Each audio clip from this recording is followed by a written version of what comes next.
Night settles over western Russia like it has countless times before. Quiet streets, glowing apartment windows, factories humming through the darkness. Hundreds of miles from the front lines, life feels distant from the war raging in Ukraine. Then the sirens begin.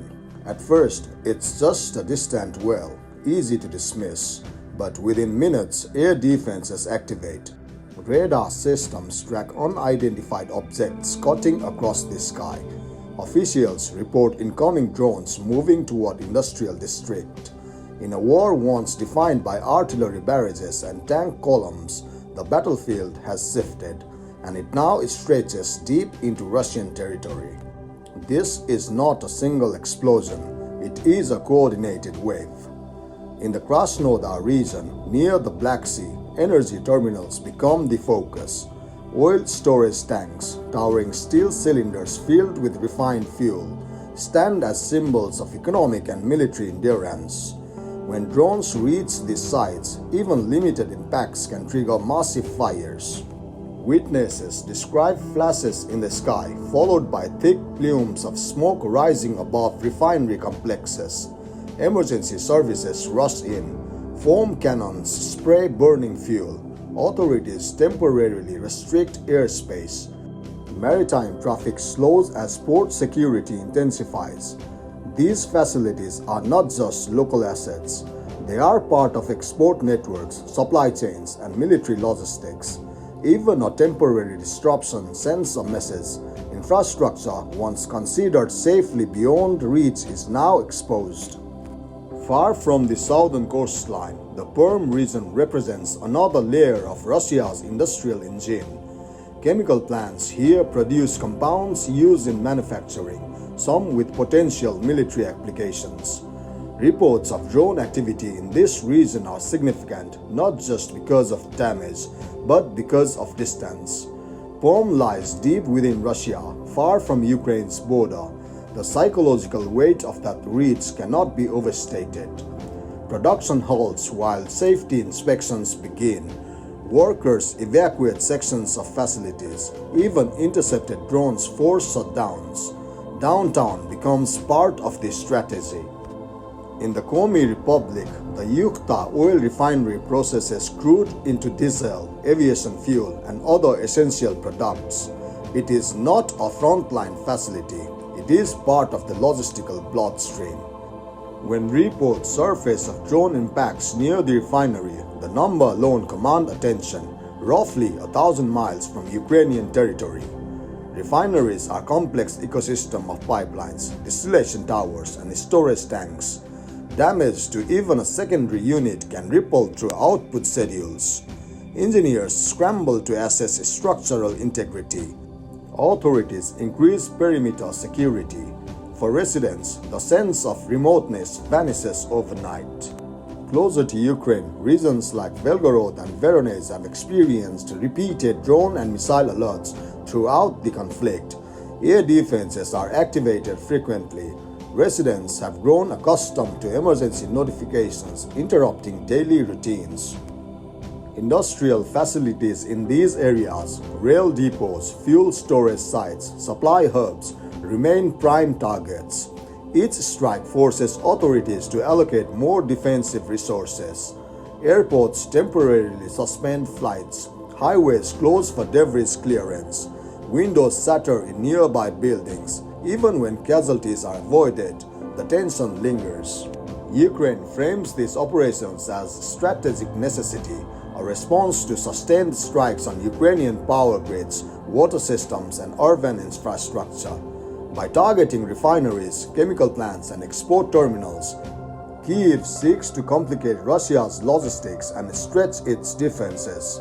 Russia, meanwhile, characterizes the attacks as escalatory actions against sovereign territory. Officials highlight intercepted drones and reinforce air defense systems around key cities. This is infrastructure versus infrastructure, supply chain versus supply chain. Modern warfare is no longer confined to trenches. It travels silently through the sky, guided by satellite navigation and low radar signatures.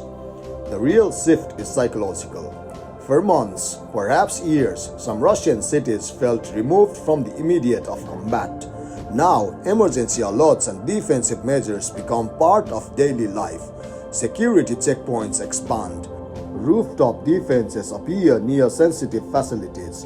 Distance no longer guarantees safety. Energy markets react swiftly to any report of refinery disruption. Insurance rates for industrial facilities adjust.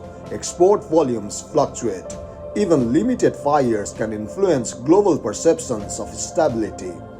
Industrial downturn affects workers and regional economies. Each halted production line adds strain. The war's costs spread beyond battlefields into trade routes, fuel markets, and investor confidence. Each cross-border strike carries risk. Will deeper strikes provoke stronger retaliation? Will air defenses adapt faster than drone capabilities evolve? Will diplomatic efforts survive another cycle of escalation? Military analysts debate whether such strikes significantly degrade capacity or primarily serve symbolic and psychological goals. The answer may be both. From the Black Sea terminals in Krasnodar to chemical plants in Perm to the distant refinery in Yukta, the pattern is unmistakable. Strategic depth is shrinking. Factories once considered secure now operate under heightened alert. Workers clock in beneath reinforced security.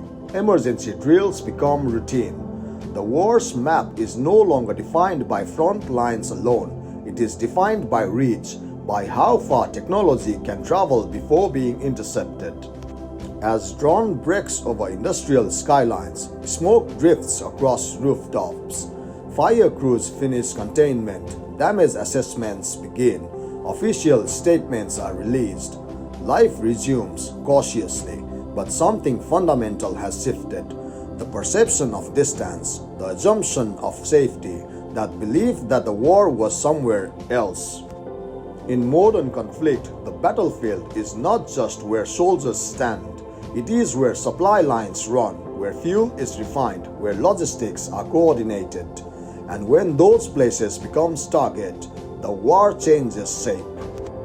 The sirens fade, the fires are extinguished, the official statements are delivered with measured words and controlled tone. But beneath the calm language of press briefings, something deeper is shifting. Because this is no longer just about damaged storage tanks in Krasnodar. It is no longer just about halted production lines in Perm. It is no longer just about a refinery inspection in Yukta. It is about the realization that modern war has erased the illusion of distance. In earlier conflicts, front lines were visible, drawn across maps in thick red and blue. Civilians far from those lines lived with a sense of separation. War was tragic but contained. Not anymore.